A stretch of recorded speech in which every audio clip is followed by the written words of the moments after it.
어머니, 다 어머님을 위한 거예요. 요양원에 가시면 24시간 돌봐주실 분들도 계시고. 그래, 날 요양원에 보내고 재산은 너희가 다 가지면 되겠구나? 어머니, 그게 아니라. 내가 귀가 먹었다고 생각하니? 복도에서 너희 얘기 다 들었다. 내가 죽기만을 기다리는 거지. 여보, 어머님이 오해하시는 것 같은데. 오해는 무슨 오해? 이제 와서 효도가 웬 말이야?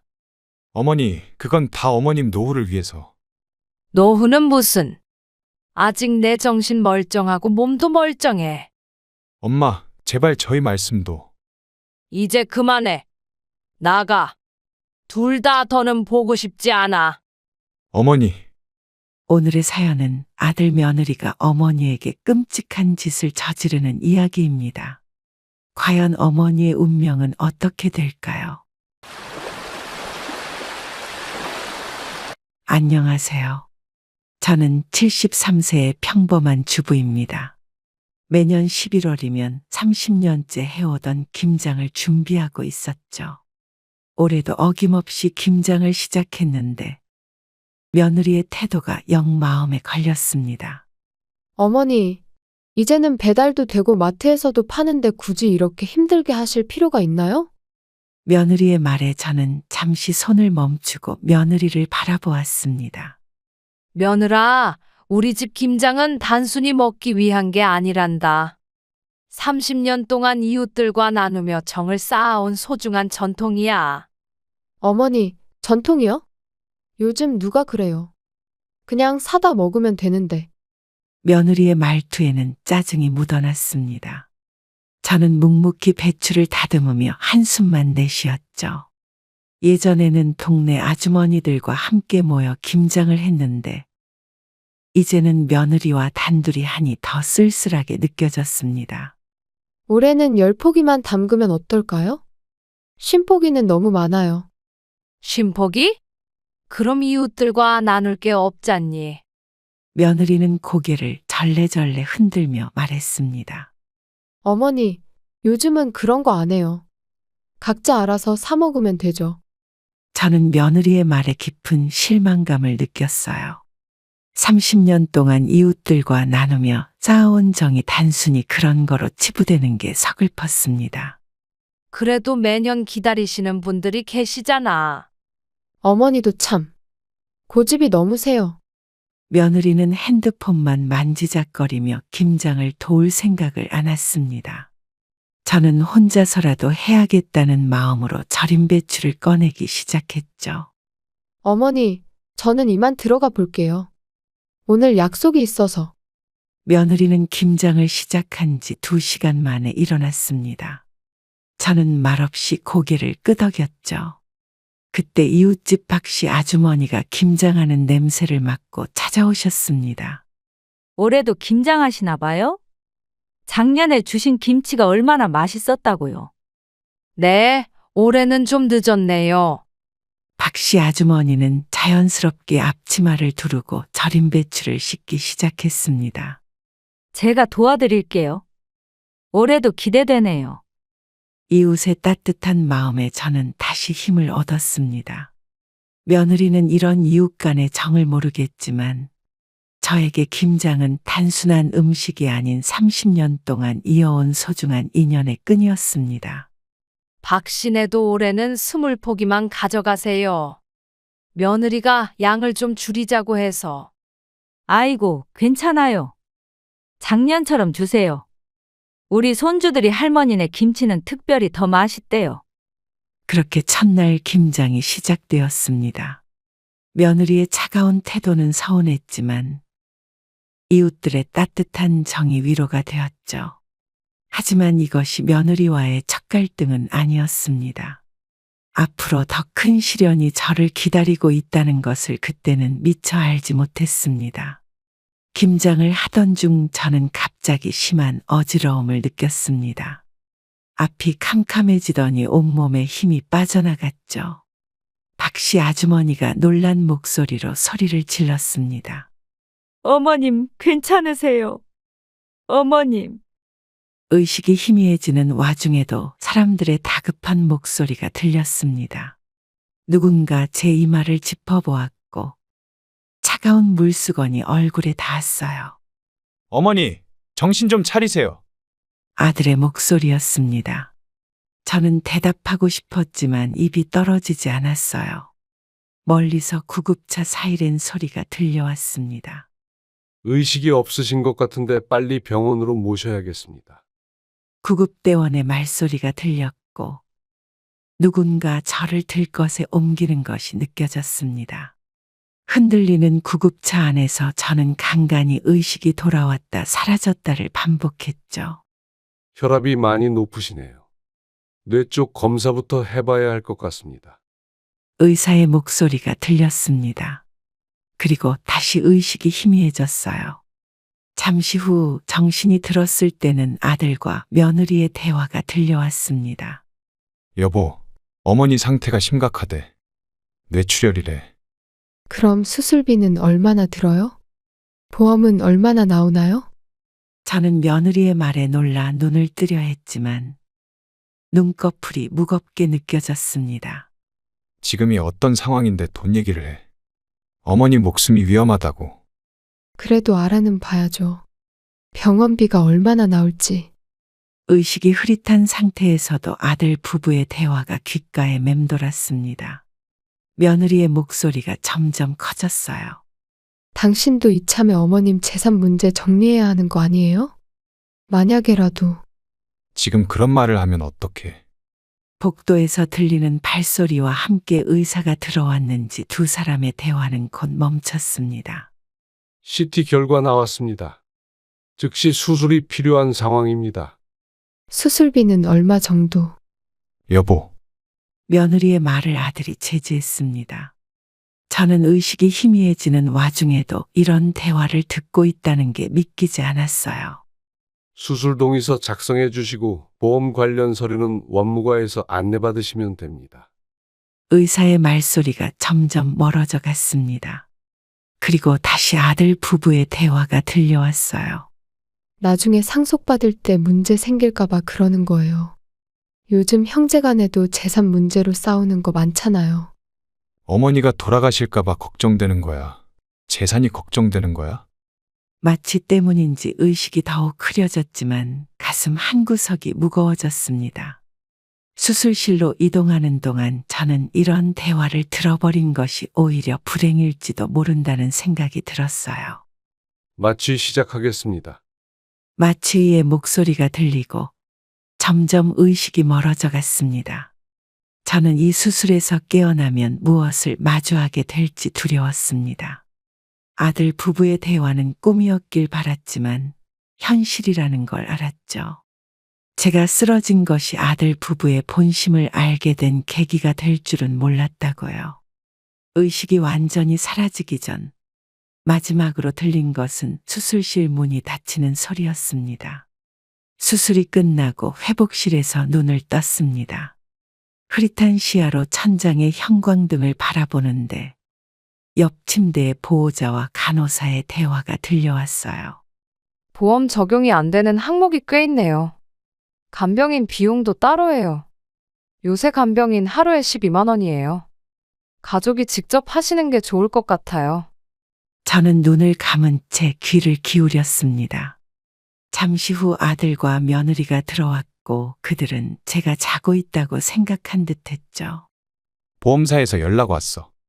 중환자실 비용이랑 수술비는 보장된대. 다행이네요. 근데 간병인은 어떡할까요? 아들의 한숨 소리가 들렸습니다. 내가 회사 휴가를 내볼게. 여보, 지금 중요한 프로젝트 중이잖아요. 제가 할게요. 며느리의 말에 저는 놀라웠습니다. 하지만 곧이어 들려온 말에 그 마음이 무너져 내렸죠. 어차피 엄마 재산 받으려면 이럴 때 정성을 보여야죠. 간병하면서 틈틈이 재산 관련 서류도 챙겨볼게요. 차가운 링거액이 혈관으로 흘러들어가는 게 느껴졌습니다.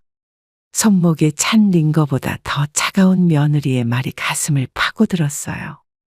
여보, 그런 속셈으로 하지 말고. 당신도 나중에 후회하지 말아요. 시골에 땅이 얼마나 있다고. 간호사가 회복실에 들어오는 소리가 났고 아들 부부의 대화는 갑자기 끊겼습니다. 환자분 의식이 좋으시네요. 병실로 옮기시죠. 저는 눈을 살며시 떴습니다. 아들은 걱정스러운 표정을 지었지만 며느리의 얼굴에선 다른 감정이 스쳐 지나가는 것을 놓치지 않았어요. 어머니, 정신이 좀 드세요? 물 좀 다오.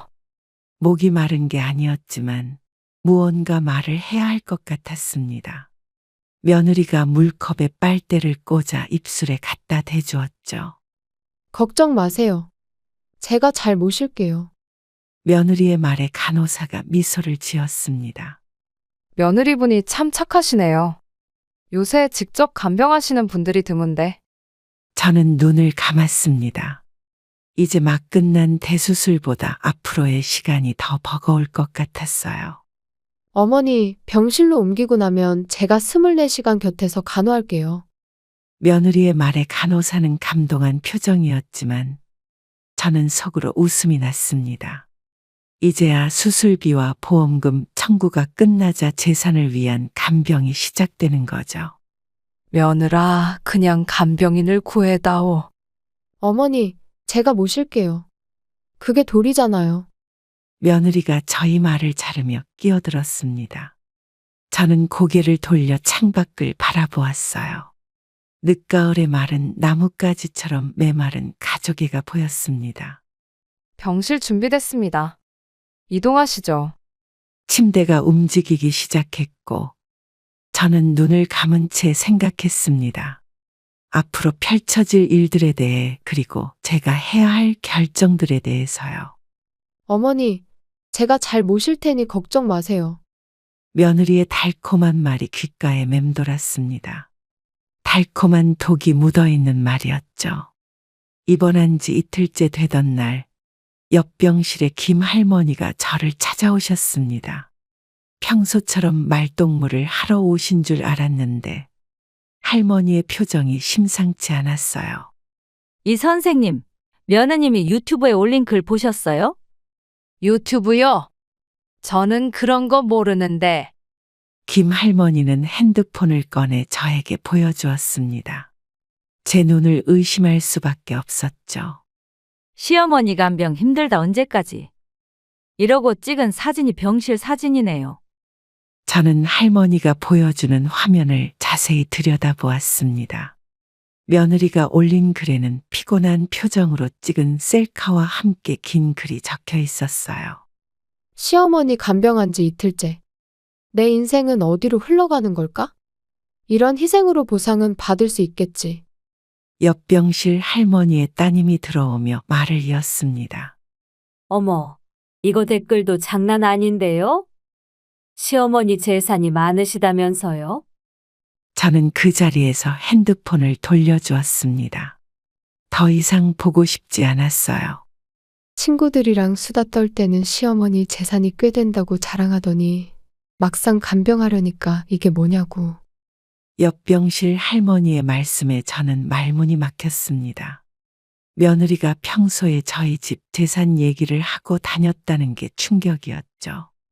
저희 며느리가 그랬나요? 네. 얼마 전에는 시골 땅 이야기하면서 웃고 있더라고요. 저는 창밖을 바라보았습니다. 창가에 앉은 비둘기가 훨훨 날아가는 모습이 부러웠어요. 어머니, 약 드실 시간이에요. 며느리가 병실로 들어왔습니다. 여전히 밝은 미소를 띠고 있었죠. 유튜브에 올린 영상 잘 나왔더라? 며느리의 얼굴이 순간 굳어졌습니다. 김 할머니와 따님은 조용히 자리를 피하셨어요. 어머니, 그게 친구들이랑 소통하는 거예요. 큰 의미 두지 마세요. 저는 며느리의 말을 가만히 듣고만 있었습니다. 약을 전해주는 며느리의 손이 살짝 떨리는 게 보였어요. 소통이 중요하지. 우리 집 재산 얘기도 실컷 하고. 어머니, 그건 그냥 실수였어요. 지울게요. 병실 공기가 무거워졌습니다. 저는 약을 받아드는 척하며 며느리의 표정을 살폈어요. 지울 필요 없다. 더 많이 써라. 우리 며느리 고생한다고. 며느리는 당황한 듯 서둘러 병실을 나갔습니다. 저는 창가의 빈자리를 바라보았어요. 어머니, 약은 꼭 드세요. 저는 잠깐 나갔다 올게요. 며느리의 발걸음 소리가 멀어져 갔습니다. 저는 손에 쥔 약을 바라보며 생각에 잠겼어요. 그래도 저를 위해 간병해주는 며느리를 위해 참기로 했었죠. 예상보다 빨리 건강이 회복되어 3주 만에 퇴원하게 되었습니다. 의사 선생님도 놀라실 정도로 회복이 빨랐다고 하셨죠. 퇴원을 앞두고 저는 며느리의 간병에 대한 감사한 마음을 전하고 싶었습니다. 며느라, 이거 받아라. 그동안 고생 많았잖니.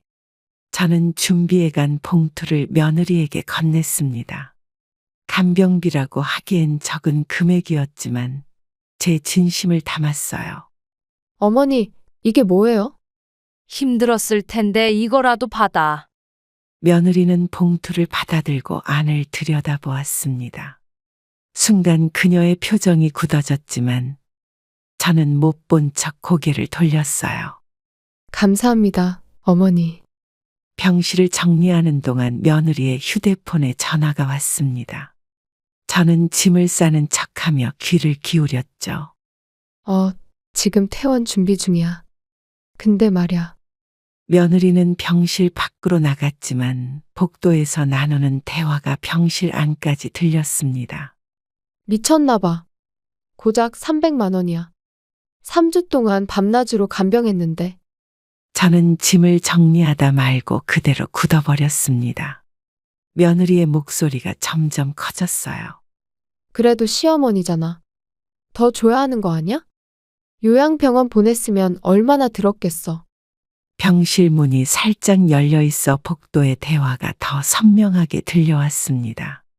아니, 내 말은.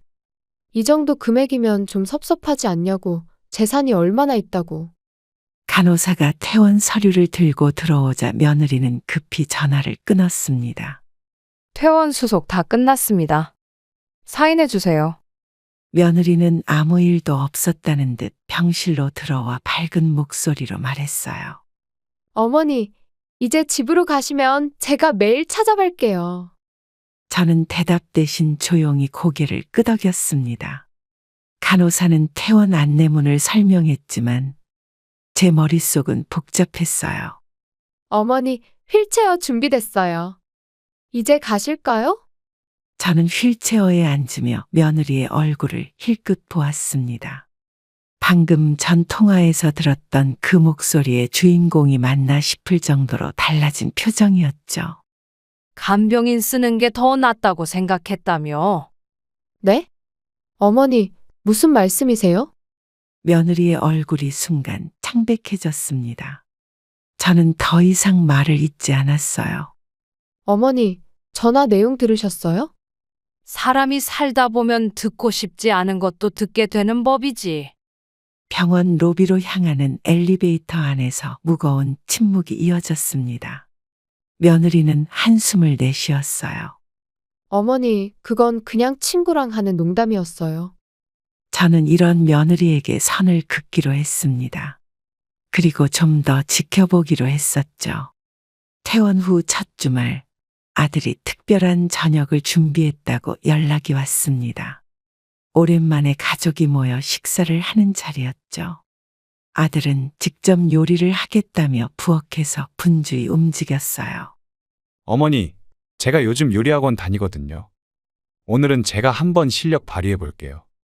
그래, 고맙구나. 저는 소파에 앉아 아들의 모습을 지켜보고 있었습니다. 그때 초인종이 울렸어요. 어머님 계세요? 잠깐 들어가도 될까요? 옆집 최 씨 아주머니였습니다. 평소와 다른 조심스러운 목소리에 저는 이상한 느낌이 들었죠. 무슨 일이세요? 저기, 어려운 말씀을 드려야 할 것 같아서요. 최 씨 아주머니는 주변을 살피더니 작은 목소리로 말을 이었습니다. 며느님이 동네 사람들한테 하신 말씀이 아주머니의 말에 저는 숨이 멎는 것 같았습니다. 며느리가 동네방네 다니며 간병비 얘기를 하고 다녔다는 거였어요. 고작 간병비를 300만 원 받았다고. 시어머니가 너무하시다고 하네요. 저는 손을 들어 아주머니의 말을 막았습니다. 부엌에서 들리는 아들의 칼질 소리가 유독 크게 들렸어요. 어머니, 갈비찜 거의 다 됐어요. 아들의 밝은 목소리와 대조적으로 저희 마음은 무거워졌습니다. 최 씨 아주머니는 미안한 표정으로 자리에서 일어났어요. 죄송해요. 이런 말씀을 드려서. 아주머니가 돌아가고 얼마 지나지 않아 며느리가 왔습니다. 마치 아무 일도 없었다는 듯 환한 얼굴이었죠. 어머니, 오늘 남편이 요리한다고 들었어요. 기대되네요. 저는 며느리의 표정을 유심히 살폈습니다. 동네 주민들에게 불평했던 그 입술로 지금은 웃음을 짓고 있었어요. 갈비찜 맛있게 됐네. 어머니 입맛에 맞으실 것 같아요. 식탁에 앉아 음식을 바라보는데 입맛이 없어졌습니다. 아들은 자랑스러운 표정으로 갈비찜을 떠서 제 앞에 놓았어요. 어머니, 한번 드셔보세요. 요리학원에서 배운 비법이에요. 그래. 저는 수저를 들었지만 최 씨 아주머니의 말이 자꾸 떠올랐습니다. 며느리는 평소처럼 싱글벙글 웃으며 밥을 떠먹고 있었죠. 이제 건강해지셨으니 앞으로는 매일 이렇게 밥 먹어요. 매일? 너희가 바빠서 되겠니? 며느리는 저희 말에 재빨리 답했습니다. 당연히 자주 와야죠. 어머니 건강이 제일 중요하니까요. 식사를 마치고 며느리가 설거지를 하는 동안 저는 방으로 들어와 창밖을 바라보았습니다. 어머니, 저희 이만 가볼게요. 그래, 조심히 가거라. 아들이 집을 나간 후 저는 거실 청소를 하고 있었습니다. 소파 밑에서 낯선 수첩이 하나 보였어요. 며느리가 두고 간 것 같았죠. 이건 뭐지? 수첩을 집어들었는데 표지에는 2025년 계획이라고 적혀 있었습니다. 원래 남의 물건을 보면 안 되지만 무심코 펼쳐보게 되었어요. 시어머니 재산 상속 계획표. 저는 그 자리에 그대로 주저앉고 말았습니다. 깔끔한 표 안에는 월별로 세세한 계획이 적혀 있었죠. 1월 김장으로 호감 사기, 2월 병원 간병으로 실내 쌓기. 손이 떨렸습니다. 제 삶이 마치 게임의 공략집처럼 적혀 있었어요. 아들 설득해서 공증 받기, 딸 귀국하기 전에 서류 작성. 그때 현관문 열리는 소리가 들렸습니다. 어머니, 제가 지갑을 두고 간 것 같아서요. 며느리였습니다. 저는 급히 수첩을 소파 쿠션 밑에 숨겼어요. 거실에서 찾아볼게요. 아까 여기 앉아 있었거든요. 며느리가 소파 주변을 살피기 시작했습니다. 그녀의 눈빛이 달라져 있었어요. 어머니, 혹시 검은색 수첩 못 보셨어요? 수첩? 아니, 못 봤는데. 며느리의 얼굴이 창백해졌습니다. 소파 쿠션을 하나씩 들춰보는 그녀의 손이 떨리는 게 보였어요. 중요한 거라도 되니? 아니에요. 그냥 메모장인데. 저는 며느리의 다급한 모습을 지켜보았습니다. 1시간 전만 해도 진심이라 믿었던 사과가 이제는 그 계획표의 한 부분처럼 느껴졌어요. 내일 다시 찾아볼게요. 어머니, 저 먼저 가보겠습니다. 며느리는 서둘러 현관으로 향했습니다. 문이 닫히고 나서야 저는 숨겨둔 수첩을 다시 꺼냈어요. 시어머니 기일별 유산 상속 가능성 분석.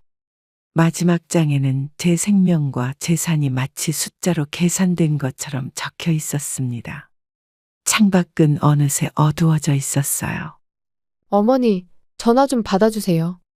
며느리에게서 전화가 왔지만 받지 않았습니다.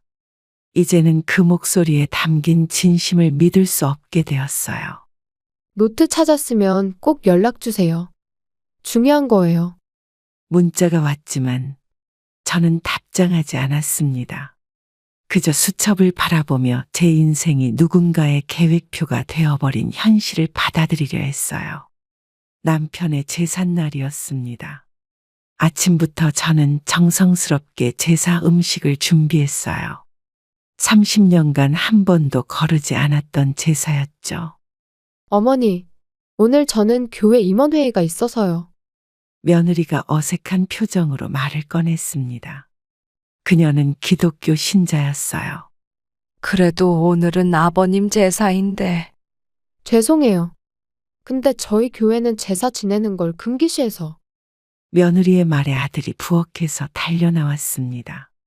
그의 얼굴에는 당혹감이 가득했어요. 여보, 오늘 하루만이라도 양해해줘. 아버님 제삿날인데. 당신도 알잖아요. 우리 목사님이 얼마나 엄격하신지. 저는 묵묵히 제사 음식을 준비했습니다. 며느리는 시계만 자꾸 보며 안절부절 못했죠. 어머니, 전 먼저 가보겠습니다. 일어서던 며느리의 팔이 제사상에 걸렸고 정성스레 차린 음식들이 바닥에 쏟아졌습니다. 어머나, 어쩌죠? 이게 무슨 짓이야? 아들이 소리를 질렀지만 며느리는 오히려 화를 냈어요. 실수였잖아요. 일부러 그런 것도 아닌데. 제가 준비한 탕과 전, 과일들이 바닥에 널브러져 있었습니다. 30년간 한 번도 이런 일이 없었어요. 어머니, 죄송해요. 제가 새로 준비할게요. 됐다. 그냥 가거라. 저는 바닥에 엎드려 음식을 주워 담기 시작했습니다. 며느리는 서둘러 가방을 들고 현관으로 향했어요. 여보, 이러고 가면 어떡해요? 교회에서 기다리고 있단 말이에요. 어머님도 이해하실 거예요. 현관문이 쾅하고 닫혔습니다. 아들은 한숨을 쉬며 저를 도우려 했지만 저는 고개를 저었어요. 내가 할 테니 너는 아버지 사진이나 닦아놓으렴. 어머니, 바닥에 쏟아진 음식을 보며 저는 생각했습니다. 이게 단순한 실수였을까? 아니면 의도적인 행동이었을까? 여보, 올해는 이런 실수가 있네요. 제사상 앞에 앉아 남편 사진을 바라보았습니다. 시계는 이미 제사 시간을 한참 지나고 있었어요. 갑작스러운 복통으로 검사를 받던 날이었습니다. 의사 선생님의 표정이 심상치 않았어요. 병실에 혼자 누워 결과를 기다리는데 복도에서 아들 부부의 목소리가 들렸습니다. 여보, 의사 선생님이 뭐라고 하셨어요? 위암 3기래. 항암 치료는 필수라고 하네. 저는 눈을 감은 채 귀를 기울였습니다. 문틈으로 아들 부부의 대화가 새어 들어왔어요. 항암 치료라고요? 그럼 돈이 얼마나 들어가는 거예요? 그것보다 중요한 게 당신도 알잖아요. 어차피 오래 못 사실 텐데 재산분할 공증이나 받아놓는 게 먼저예요. 복도의 공기가 얼어붙는 것 같았습니다. 아들의 목소리가 낮게 깔렸어요. 지금 그런 소리를 하면 어떡해? 현실적으로 생각해봐요. 어머님 재산이 동생한테 가면 우리는 어떡해요? 저는 이불을 꽉 움켜쥐었습니다. 차가운 링거액이 혈관으로 흐르는 게 느껴졌어요. 나중에 얘기하자. 지금은 지금이 기회라고요. 어머님 정신이 또렷하실 때 도장 받아놔야. 간호사의 발걸음 소리가 들리자 대화는 끊겼습니다. 보호자분들, 환자분 검사 결과 나왔습니다. 네, 선생님. 수술은 언제? 돈이 얼마나 들까요? 며느리가 의사의 말을 자르고 끼어들었습니다. 저는 눈을 떴지만 천장만 바라보았어요.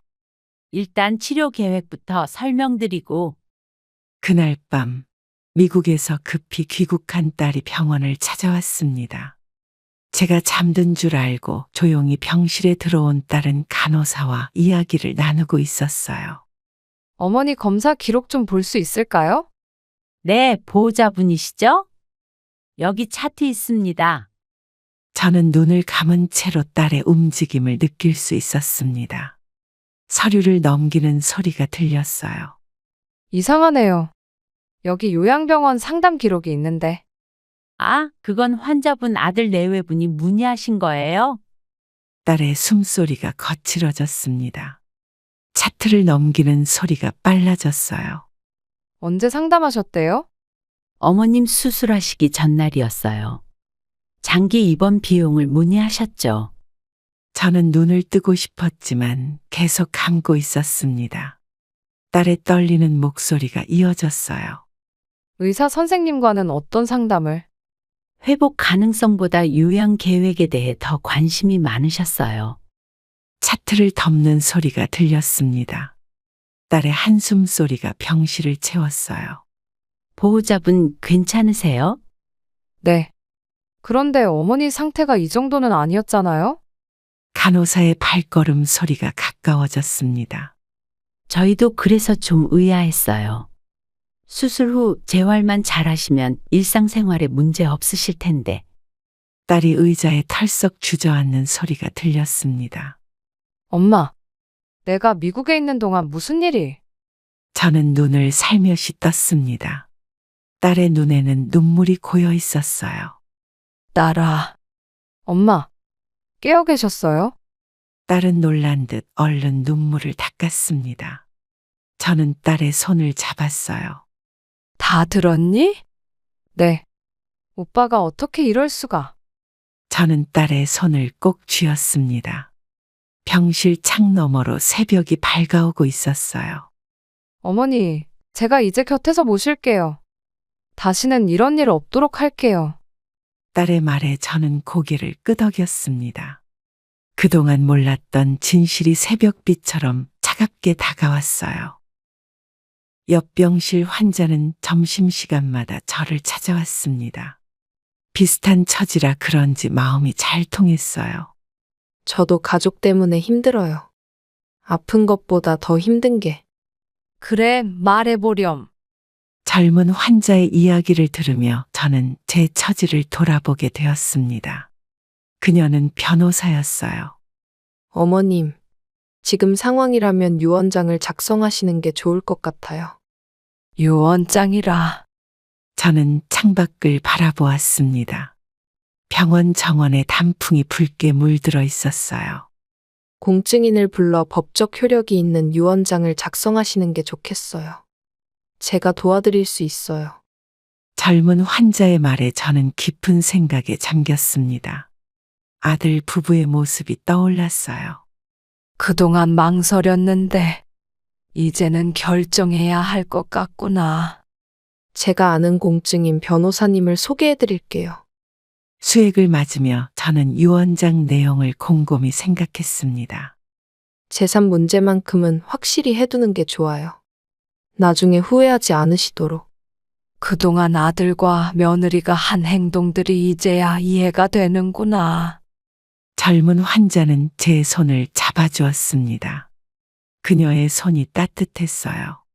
어머님, 마음이 아프시겠지만 현실을 직시하셔야 해요. 그래, 이제는 더 이상 미룰 수 없을 것 같다. 다음 날 아침 공증인이 병실을 찾아왔습니다. 저는 떨리는 손으로 펜을 들었어요. 이게 올바른 선택인 걸까? 어머님, 지금 힘드시겠지만 꼭 필요한 일이에요. 유언장을 작성하는 동안 병실은 무거운 침묵에 휩싸였습니다. 하지만 마지막 서명을 하고 나니 마음이 한결 가벼워졌어요. 이제 마음 편히 치료에 전념하세요. 젊은 환자의 말에 저는 고개를 끄덕였습니다. 창밖에 단풍잎이 바람에 흩날렸어요. 그날 오후 딸이 휴대폰을 들고 제 병실로 들어왔습니다. 평소와 달리 딸의 표정이 어두웠어요. 엄마, 제가 어제 우연히 들은 대화가 있어요. 무슨 대화인데? 딸은 휴대폰을 꺼내 녹음된 파일을 재생했습니다. 아들과 며느리의 목소리가 병실에 울려 퍼졌어요. 어머니 요양병원으로 옮기는 게 어떨까요? 우리 집은 너무 좁고. 그래, 그게 나을 것 같아. 거기서 서류 작업도 편하게 할 수 있고. 저는 침대에 기대앉은 채로 그 대화를 들었습니다. 딸의 손이 떨리고 있었어요. 엄마, 이게 다가 아니에요. 딸은 다음 녹음 파일을 재생했습니다. 이번에는 며느리와 친구의 통화 내용이었어요. 시어머니 병원비 때문에 재산이 다 날아가면 어떡해? 빨리 요양병원으로 보내야지. 녹음 파일은 계속 이어졌습니다. 저는 창밖만 바라보았어요. 엄마, 오빠가 이런 계획을 세우다니. 도대체 어떻게? 그만하자. 이제 충분해. 딸의 눈에 눈물이 고였습니다. 저는 오히려 마음이 편안해졌어요. 이제 알겠구나. 왜 그렇게 요양병원을 고집했는지. 엄마, 제가 미국 생활 정리하고 돌아올게요. 절대로 요양병원에 보내지 않을 거예요. 저는 딸의 손을 잡았습니다. 손끝으로 전해지는 따뜻함이 위로가 되었어요. 올케 언니가 보험 설계사랑 통화한 내용도 있어요. 엄마 보험금 받을 방법까지. 이제 그만. 더는 듣지 않아도 되겠다. 딸은 휴대폰을 내려놓았습니다. 병실 창문으로 저녁 노을이 들어왔어요. 이제 제가 곁에서 모실 거예요. 절대로 다른 데 안 보내요. 그래. 이제 다 알았으니 마음이 오히려 편하구나. 간호사가 회진 시간을 알리러 들어왔습니다. 딸은 제 이마에 가볍게 입을 맞추었어요. 엄마, 이제부터는 제가 지킬게요. 저는 고개를 끄덕였습니다. 이제야 모든 것이 명확해졌어요. 항암 치료를 받던 어느 날 딸이 심각한 표정으로 병실에 찾아왔습니다. 미국에서 일하고 있는 딸은 휴가를 내고 잠시 귀국한 상태였죠. 엄마, 이제 결심했어요.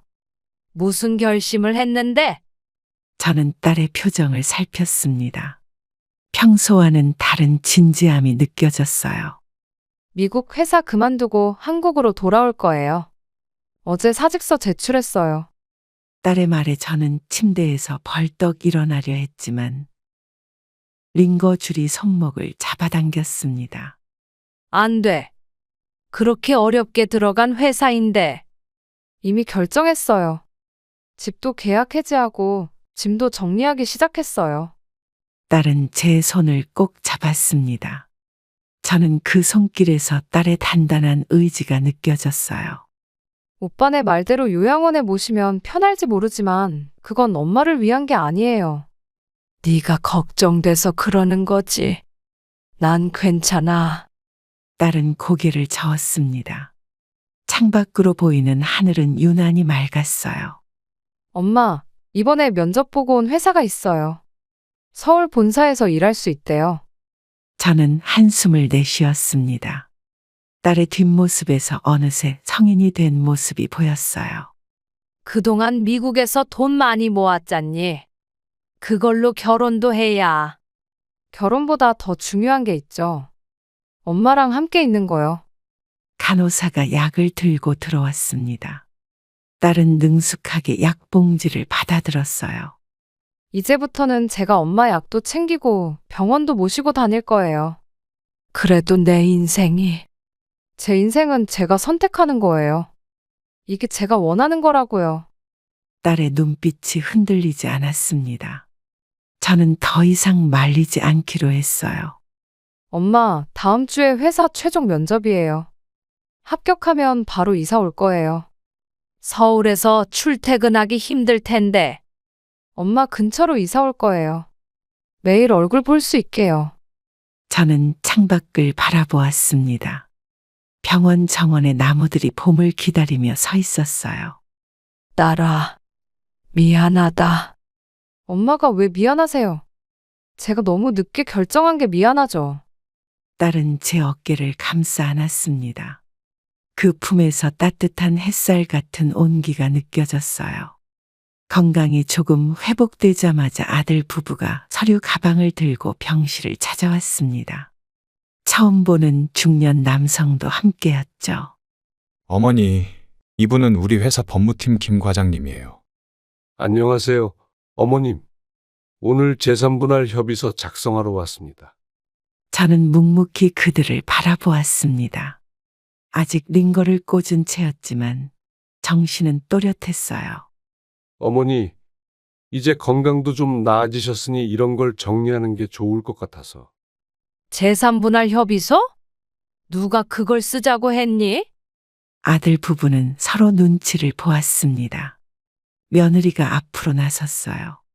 어머님, 미리미리 정리해두면 나중에 편하잖아요. 형님이랑 다툴 일도 없고. 여기 보시면 재산 목록이 있는데요. 시골 땅이랑 예금. 저는 김 과장이라는 사람의 말을 끊었습니다. 창밖에 하늘이 유난히 높아 보였어요. 아직 내가 살아있는데 벌써 재산 얘기를 하자고? 어머니, 그게 아니라 만약의 경우를 대비해서 아들의 목소리가 떨렸습니다. 며느리는 서둘러 서류를 펼쳤어요. 여기 보세요. 공정하게 나눌 수 있게 준비했어요. 도장만 찍으시면. 공정? 아직 숨이 붙어 있는 사람 재산을 나누는 게 공정하다고? 김 과장이라는 사람이 불편한 듯 자리에서 일어났습니다. 죄송합니다. 오늘은 이만 가보겠습니다. 어머니, 우리 얘기 좀 더 해보면.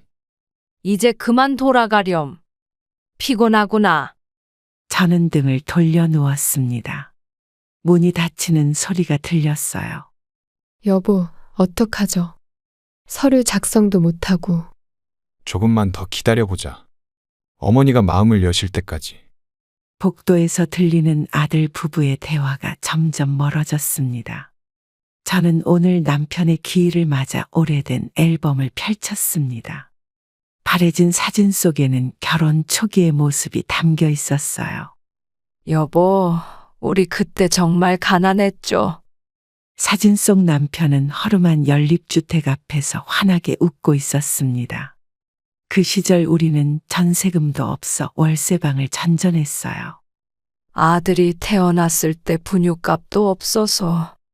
한 장의 사진에서 시선이 멈췄습니다. 돌 지난 아들을 안고 있는 모습이었어요. 기저귀가 맡기려고 손수 빨래하고 야근하면서 분유값 벌고 했었죠. 옛 사진들을 하나씩 넘기다 보니 그때의 기억이 선명하게 떠올랐습니다. 남편은 야근과 주말 근무를 마다하지 않았어요. 애 교육비 때문에 얼마나 고생했나 몰라요. 저는 아들 학원비를 벌기 위해 이른 새벽부터 시장에서 반찬을 팔았습니다. 남편은 퇴근 후 저를 데리러 오곤 했어요. 여보, 그때는 힘들어도 서로 믿고 의지했는데. 결혼 25주년 기념 사진을 보는데 목이 메었습니다. 그때만 해도 아들은 효자였어요. 이제는 우리 아들이 권력과 돈 앞에서 이렇게 변할 줄은 몰랐네요. 남편의 사진을 닦으며 한숨이 나왔습니다. 저는 앨범을 덮었습니다. 창밖으로 저녁 노을이 지고 있었어요. 여보, 우리가 그렇게 키운 아들인데. 책장 깊숙이 앨범을 넣으며 마음을 다잡았습니다. 이제는 더 이상 과거에 매달릴 수 없다는 걸 알았어요. 저는 차분히 유언장을 작성했습니다. 오랜 고민 끝에 내린 결정이었어요. 이렇게 하면 법적 문제는 없을까요? 소송이라도 걸면. 걱정하지 마세요. 이건 완벽히 합법적인 유언장입니다. 변호사의 말에 저는 고개를 끄덕였습니다. 그때 밖에서 소란스러운 소리가 들렸어요. 당장 들어가 봐야겠어요. 아들의 목소리였습니다. 아마도 누군가가 제보를 한 모양이었어요. 민규 씨, 지금은 상담 중이라 안 됩니다. 제가 아들입니다. 어머니를 배워야 해요. 변호사가 자리에서 일어났습니다. 저는 손을 들어 말렸어요. 들어오라고 하세요. 어차피 알게 될 일이니. 아들이 문을 열고 들어왔습니다. 제 앞에 놓인 서류를 보자 얼굴이 하얗게 변했어요.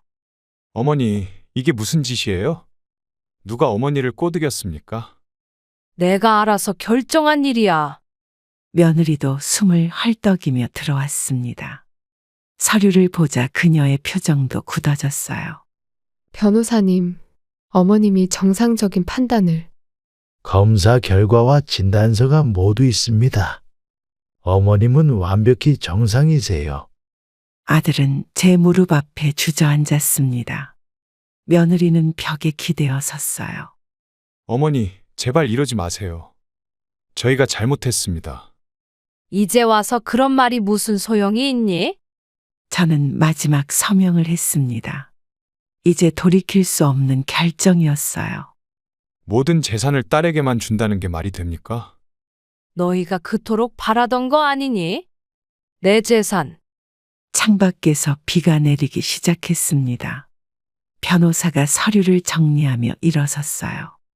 이제 모든 절차가 끝났습니다. 효력이 즉시 발생합니다. 뒤에서 아들 부부의 흐느낌이 들렸지만 더 이상 돌아보지 않았어요.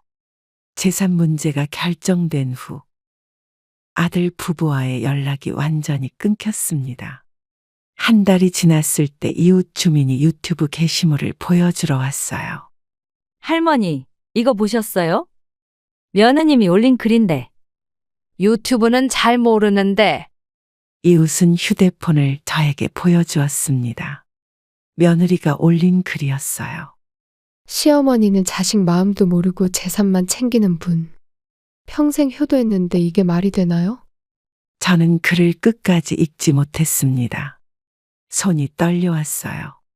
어머니를 위해 평생 헌신했다는데 막상 재산은 시누이한테 다 줬다네요. 옆집 할머니가 한숨을 쉬었습니다. 저는 창밖만 바라보았어요.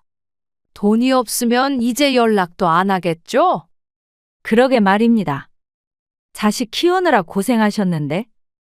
그때 딸에게서 전화가 왔습니다. 저는 자리를 피해 전화를 받았어요.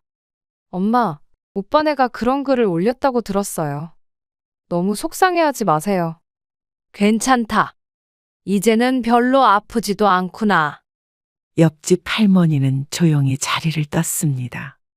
저는 핸드폰을 내려놓았어요. 이제야 오히려 마음이 편하네.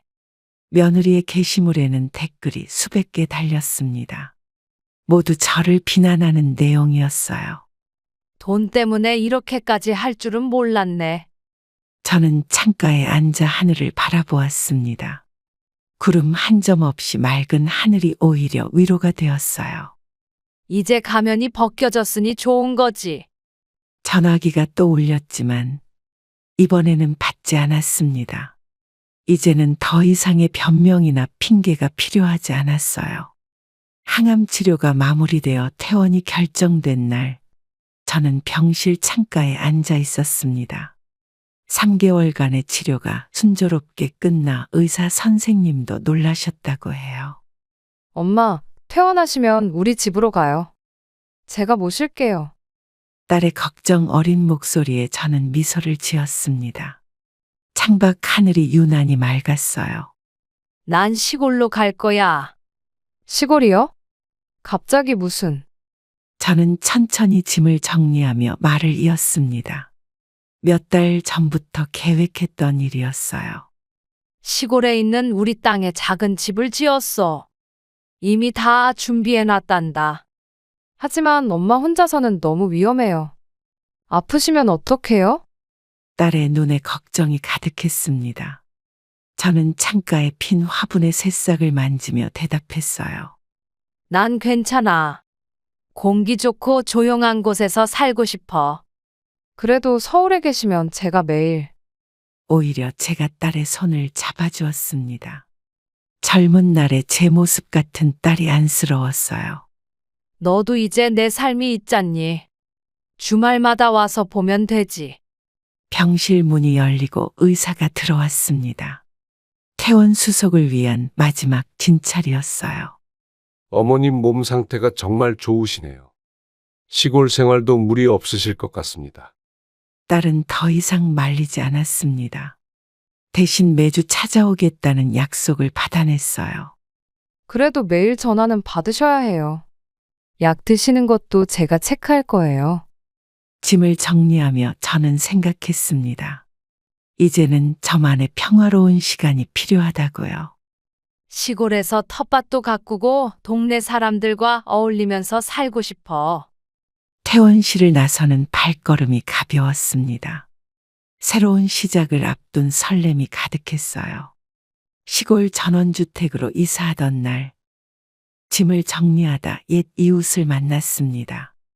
10년 전 같은 아파트에 살던 김씨 아주머니였어요. 아이고, 이 선생님 아니세요? 여기서 뵐 줄이야. 김 씨도 여기 사시나요? 김씨 아주머니는 제 짐을 들어주며 이야기를 꺼냈습니다. 아들 내외부는 잘 지내시죠? 얼마 전에 만났는데. 저는 짐을 내려놓으며 말을 멈췄습니다. 김씨 아주머니의 표정이 갑자기 굳어졌어요. 혹시 모르시나요? 아들 내외분이 동네 은행에. 은행에요? 김씨 아주머니는 주변을 살피더니 목소리를 낮추었습니다. 충격적인 이야기가 이어졌어요. 집을 담보로 대출을 알아보러 다녔다더라고요. 어머님 모르게. 저는 그 자리에 얼어붙었습니다. 짐을 옮기던 손이 멈춰섰어요. 언제 그런 일이? 한 3개월 전쯤이요. 은행 다니는 제 조카가 보고 깜짝 놀랐다더라고요. 저는 의자에 털썩 주저앉았습니다. 김씨 아주머니가 물을 가져다 주었어요. 괜찮으세요? 제가 말씀드리지 말았어야 했나. 아니에요. 알게 해주셔서 고맙습니다. 평화로운 시골 풍경이 오히려 제 마음을 더 무겁게 했어요. 이제 제가 선택한 게 맞았나 봅니다. 네. 무슨 말씀이신지. 저는 미소를 지으며 일어섰습니다. 이제는 모든 게 명확해졌어요. 새 삶을 시작하기에 딱 좋은 곳인 것 같네요. 그러게요. 여기는 공기도 좋고 이웃들도 다들 좋으시죠. 마당에 놓인 화분들을 보며 저는 새로운 결심을 했습니다. 이제부터는 저를 위한 삶을 살아야겠다고요. 내일부터 텃밭 일구는 거 도와드릴까요? 김씨 아주머니의 말에 저는 고개를 끄덕였습니다. 새로운 시작이 될 것 같았어요. 시골 생활이 시작된 지 2달. 저는 텃밭을 일구며 새로운 일상을 만들어 갔습니다.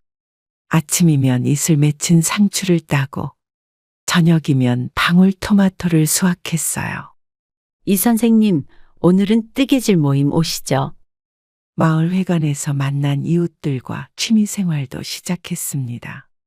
서툰 손놀림이었지만 한 코 한 코 뜨개질을 배워나갔어요. 이렇게 예쁜 목도리를 뜨시다니 재능이 있으시네요. 처음에는 어색했던 마을 주민들과도 자연스럽게 어울리게 되었습니다. 서로의 텃밭 작물도 나누고 반찬도 나누며 정을 쌓았어요.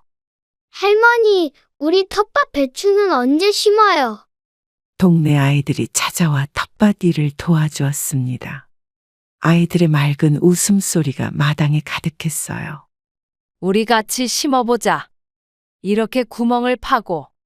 매일 아침 동네 어르신들과 함께하는 건강체조는 제 하루의 활력이 되었습니다.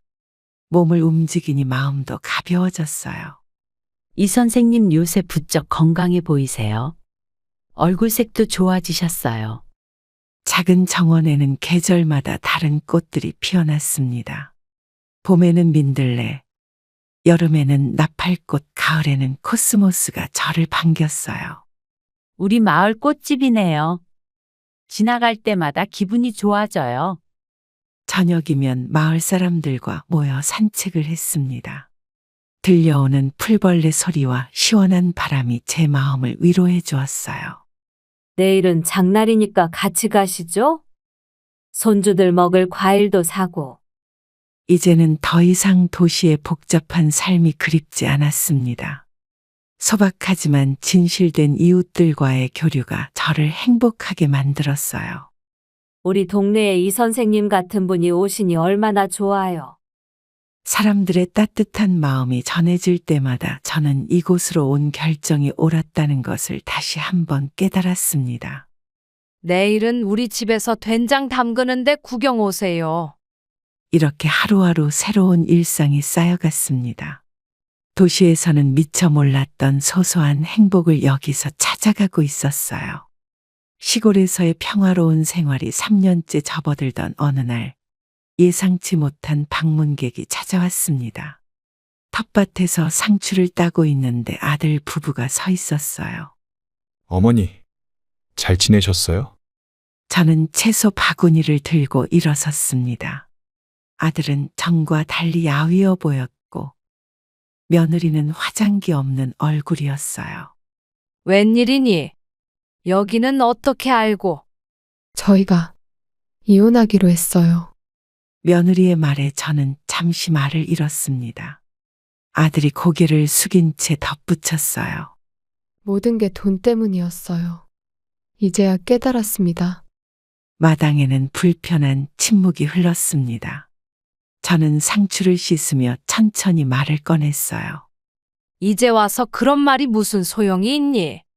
어머니, 용서해 주세요. 저희가 잘못했어요. 딸이 마당으로 나왔습니다. 주말마다 저를 찾아오는 딸은 아들 부부를 차갑게 바라보았어요. 이제 와서 뭘 바라는 거예요? 재산은 이미 절차가 끝났어요. 돈 때문에 온 게 아니에요. 진심으로 사과드리러. 저는 씻은 상추를 건네며 말했습니다. 딸이 준비한 점심시간이 다가오고 있었어요. 이제는 너무 늦었다. 돌아가거라. 어머니, 마당의 국화꽃이 바람에 흔들렸습니다. 저는 이제 진정한 가족의 의미를 알게 되었어요. 가족은 피가 아닌 마음으로 이어지는 거란다. 너희는 그걸 몰랐던 거지. 아들 부부는 고개를 숙인 채 돌아섰습니다. 딸이 제 어깨를 감싸 안았어요. 엄마, 점심 먹어요. 제가 엄마 좋아하시는 된장찌개 끓였어요. 이제 저는 진정한 행복이 무엇인지 알게 되었습니다. 그것은 돈도 재산도 아닌 진심 어린 마음이었어요. 지금까지의 경험을 통해 저는 깨달았습니다. 가족이란 단순히 피로 이어진 관계가 아니라는 것을요. 진정한 가족은 서로를 이해하고 존중하며 무조건적인 사랑을 주는 사람들이라는 걸 알게 되었습니다. 재산과 돈 앞에서 무너져버린 관계를 보며 많이 아팠지만 그 과정에서 오히려 진실된 마음을 가진 사람들을 만났어요. 시골에서 정을 나누는 이웃들, 자신의 삶을 포기하면서까지 저를 선택한 딸, 그리고 매일 아침 텃밭에서 만나는 순수한 아이들까지. 이제는 더 이상 과거에 연연하지 않습니다. 나이가 들수록 깨닫는 게 있다면 행복은 결국 마음에서 비롯된다는 거예요. 진심 어린 한마디가 수억 원의 재산보다 값지다는 것도 이제는 압니다. 제 나이 70이 넘어 새로운 시작을 하게 될 줄은 몰랐습니다. 하지만 이렇게 시골에서의 평화로운 삶을 살게 된 것이 감사하네요. 가끔 힘들 때면 이런 생각을 합니다. 인생은 끝날 때까지 새로운 시작이 있다고요. 중요한 건 그 시작을 두려워하지 않는 용기라는 것을요. 여러분도 지금 힘든 시기를 겪고 계시다면 그것 또한 새로운 시작의 기회가 될 수 있다는 걸 기억하셨으면 좋겠습니다. 그럼 오늘도 행복한 하루 되시길 바랍니다. 감사합니다.